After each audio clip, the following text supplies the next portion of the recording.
Bonjour tout le monde, je fais suite à ma vidéo sur la propagande qui se met en place dans le système orwellien, donc on se réfère au nouvel ordre mondial.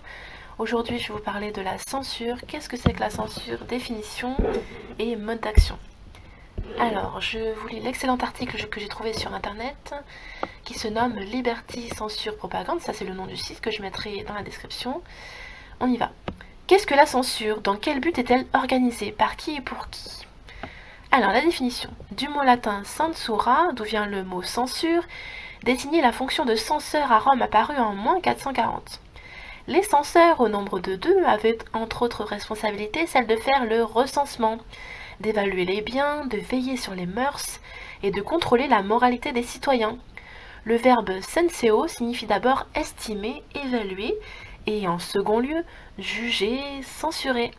La censure est un contrôle exercé par le gouvernement ou l'autorité sur la presse, les spectacles, la télévision, etc., qui sont destinés au public. C'est un examen décidant des autorisations et des interdictions. Par exemple, le visa de censure d'un film. C'est tout d'abord une limite à l'expression et à la liberté. La censure, c'est limite à la liberté d'expression. Il existe de différentes sortes de censure selon les moyens ou les personnes qu'ils utilisent et leurs objectifs. La censure est toujours exercée par le gouvernement, le régime politique ou l'Église et est généralement destinée à la population, donc au peuple, disons aux individus en masse. Son rôle est de filtrer les informations avant de les diffuser au public. Elle se pratique difficilement. En effet, il faut une parfaite surveillance. Tous les livres, avant d'être publiés, doivent être vus par l'État. Par exemple, l'Agence générale des colonies contrôlait 80% des images. Toutes les lettres de poilus passaient par les mains de l'État avant d'être données aux familles. Et personnellement, je pourrais rajouter que tout ce qui se passe dans le monde, en principe, est soumis à restrictions médiatiques. Par exemple, le volcan qui a fait des siennes à Hawaï, les locaux, les riverains ne pouvaient pas filmer et envoyer, partager sur les réseaux sociaux. Leur téléphone était confisqué. Je vous renvoie aux analyses des chroniques de Rorschach sur Twitter ou sur Facebook. On continue. On distingue différentes sortes de censure et de propagande. La censure politique, comme avec Alain Soral, Dieudonné, etc. La censure sociale, la censure culturelle. Alors, et qu'est-ce que c'est que l'autocensure? L'autocensure, c'est la mise en œuvre par la personne du censure qu'elle s'applique à elle-même.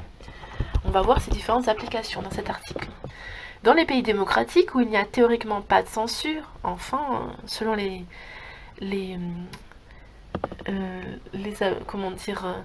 chiffres au niveau mondial, il y a beaucoup de censure partout, en France de plus en plus, en Europe, en Union européenne de plus en plus également.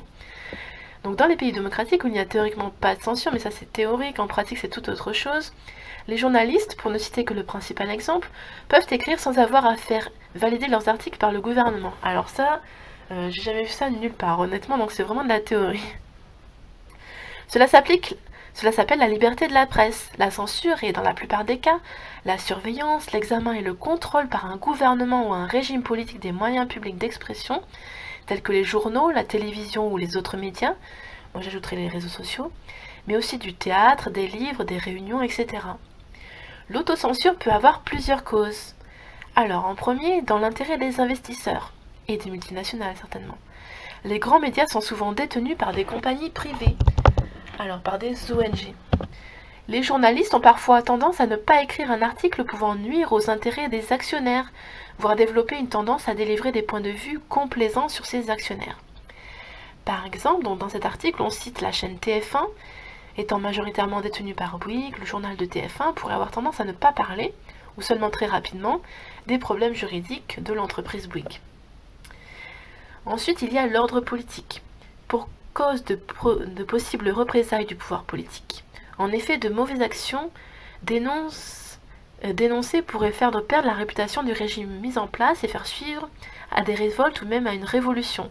De nombreux journalistes ont été menacés ou agressés, et parfois ils sont tués, assassinés. 3. Religieux.